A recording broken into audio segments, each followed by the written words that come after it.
नमस्कार विद्यार्थी मित्रांनो, मी शुभांगी पवार तुमचं सहर्ष स्वागत करत आहे आपल्या आवड शाळेच्या YouTube चॅनल मध्ये। तर बघा, आपण आजच्या व्हिडिओमध्ये शेकडेवारी म्हणजे पर्सेंटेज यावर आधारित आपण काही एक्झाम्पल पाहणार आहोत। तर बघा, याच्यावर आपले खूप सारे व्हिडिओ आहेत आणि त्या व्हिडिओमधून आपण जी सर्व काही बेसिक माहिती आहे तर ती सर्व बेसिक माहिती आपण पाहिलेली आहे। मग आजच्या व्हिडिओमध्ये आपण काही बेसिक माहिती पाहणार नाही आहोत, कारण जी सर्व बेसिक माहिती आहे तर ती सर्व आपली बघून झालेली आहे। तर आता आपण या व्हिडिओमध्ये काही एक्झाम्पल पाहणार आहोत आणि मग ती एक्झाम्पल तुम्हाला खूप उपयोगी पडणार आहेत। मग त्यामध्ये तुमची कोणतीही परीक्षा असू दे, स्पर्धा परीक्षा असू दे, तर तुम्हाला त्या परीक्षेसाठी तुम्हाला ही जी एक्झाम्पल आहे तर तुम्हाला खूप उपयोगी पडणार आहेत। त्यामुळे जर चॅनेलवर अजून नवीन असाल तर चॅनेलला सबस्क्राईब करायला विसरू नका आणि व्हिडिओ अजिबात स्किप न करता शेवटपर्यंत नक्की बघा। त्याचप्रमाणे बघा, शेजारील बेल आयकॉनलाही नक्की क्लिक करा, जेणेकरून तुम्हाला माझे व्हिडिओ सर्वात पहिल्यांदा दिसतील। तर आता बघा, आपण अजिबात वेळ वाया न घालवता आपण आपल्या व्हिडिओकडे वळूया। आपला प्रश्न काय आहे बघा, प्रश्न आपण इथे लिहिलेला आहे। आता आपण डायरेक्ट एक्झाम्पल पाहणार आहोत आणि आपण एक्झाम्पल डायरेक्ट आपण सॉल्व्ह सुद्धा करणार आहोत आणि तेही तुम्हाला एकदम सोप्या ट्रिकने मी सांगणार आहे की याची उत्तरे कशी लिहायची असतात। ती सर्व जी बेसिक माहिती आहे तर तुम्ही ती मागील व्हिडिओमध्ये नक्कीच पाहू शकता। ज्याने अजून मागील व्हिडिओ शेड्यूलचे नसतील बघितले तर त्यांनी ते व्हिडिओ नक्की बघा, कारण जी सर्व बेसिक माहिती आहे ती बघितल्याशिवाय आपल्याला ही पुढची माहिती काही नाही समजणार। त्यामुळे जी बेसिक माहिती आहे तर ती तुम्ही अगोदर बघून घेऊ शकता आणि मग तुम्ही हा व्हिडिओ नक्की बघा। तर बघा, आपला प्रश्न काय आहे, एका वर्गातील 40 पैकी 14 विद्यार्थी नापास झाले तर पास झालेल्या विद्यार्थ्यांची टक्केवारी किती? बघा, आता इथं अगोदर आपल्याला नापास झालेल्या विद्यार्थ्यांची आपल्याला संख्या सांगितलेली आहे। तर 40 पैकी 14 विद्यार्थी नापास झाले। मग आता आपण पास किती झाले काढूया ना। बघा, जर आपण 40 मधून 14 मायनस केले, 40 मधून जर आपण 14 मायनस केले तर बघा, याचं उत्तर आपल्याला मिळतं 26। याचं उत्तर आपल्याला मिळतं 26, म्हणजे 26 विद्यार्थी पास झाले, बरोबर। 40 पैकी 14 नापास तर 26 विद्यार्थी पास झाले। मग आपल्याला या पास झालेल्या विद्यार्थ्यांची टक्केवारी काढायची। एकदम सोपं आहे मित्रांनो। किती पैकी असते आणि किती आपल्याला आपलं उत्तर किती आलं तर ते आपलं जे उत्तर आलेलं आहे तर ते वरती लिहायचं असतं 26, आणि किती पैकी 40 पैकी 26 विद्यार्थी पास झाले, पण आपल्याला याची टक्केवारी काढायची आहे ना। मग जेव्हा टक्केवारी काढायची असते तेव्हा इथं आपल्याला गुणाकारामध्ये 100 घ्यावं लागतं। बघा, आपण काय काय केलं, अगोदर आपण 40 वजा 14 म्हणजेच ही संख्या नापास झालेल्या मुलांची होती। मग आपण पास झालेल्या मुलांची संख्या काढली, 26 आली। आता बघा, टोटल मुले सगळी 40 आहेत, मग 40 पैकी 26 मुले पास झाली, बरोबर। मग आता आपल्याला यांची टक्केवारी काढायची आहे आणि इथं आपण गुणिले 100 केलं। आता या संख्येला आपण भाग देऊया। बघा, 0 हा गेला, हा 0 गेला। आता या संख्येला आपण अगोदर बे ने भाग देऊया, 2 ने। बघा, बे दोन्ही 4, बे पंचे 10, त्यानंतर पुन्हा बे एक्के बे, इथं बे एक्के बे, बे त्रिक 6 आणि 13 आणि 5 जर आपण गुणाकार केला तर 13 5 होते 65, म्हणजे 65% यांची टक्केवारी आलेली आहे 65%। म्हणजेच पास झालेल्या विद्यार्थ्यांची टक्केवारी जी आहे ती 65% आलेली आहे। आणि यांच्या व्यतिरिक्त जी उरलेली आहेत म्हणजे 35% विद्यार्थी हे नापास झालेले आहेत आणि 65% विद्यार्थी जे आहेत तर ते पास झालेले आहेत। तर आपण अशा प्रकारे यांची टक्केवारी काढलेली आहे। तर बघा, एकदम सोपं होतं मित्रांनो।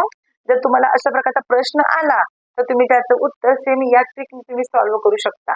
आता आपण प्रश्न पुढचा बघूया। तर बघा, आता इथे आपला प्रश्न आहे, एका विद्यार्थ्याला 400 मार्कांच्या परीक्षेत 88% गुण मिळाले तर त्याला किती गुण मिळाले? आता इथं आपल्याला टक्केवारी दिलेली आहे, आपल्याला गुण काढायचे त्या मुलाचे।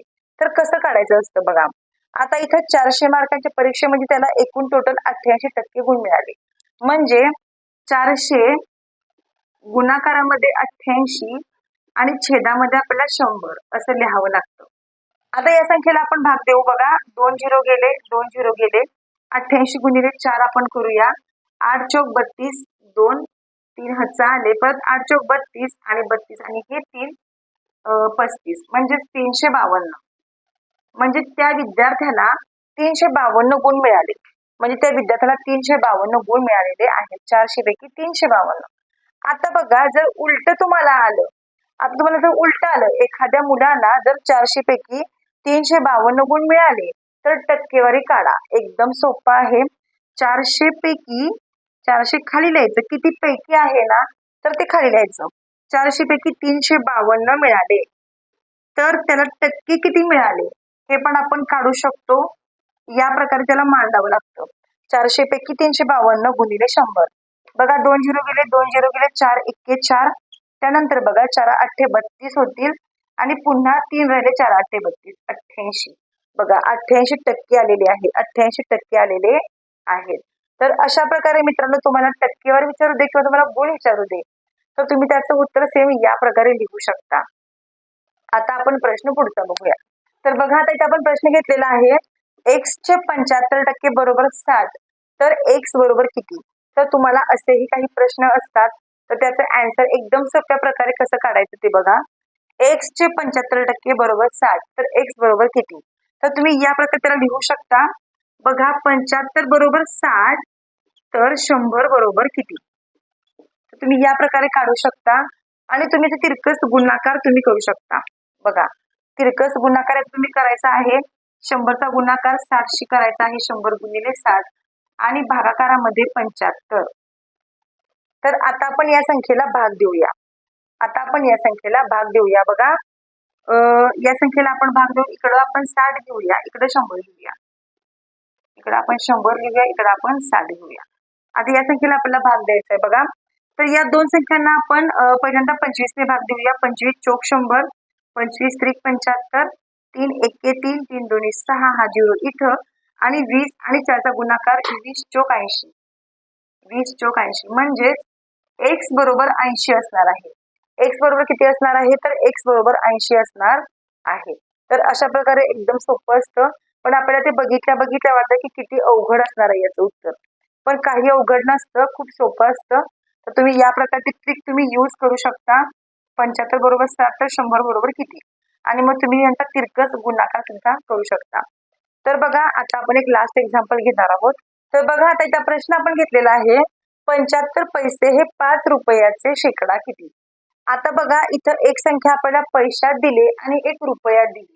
मग आपण काय करायचं, हे जे 5 रुपये आहेत तर याचं रूपांतर आपण पैशामध्ये करणार आहोत. आता 1 रुपये म्हणजे 100 पैसे बरोबर.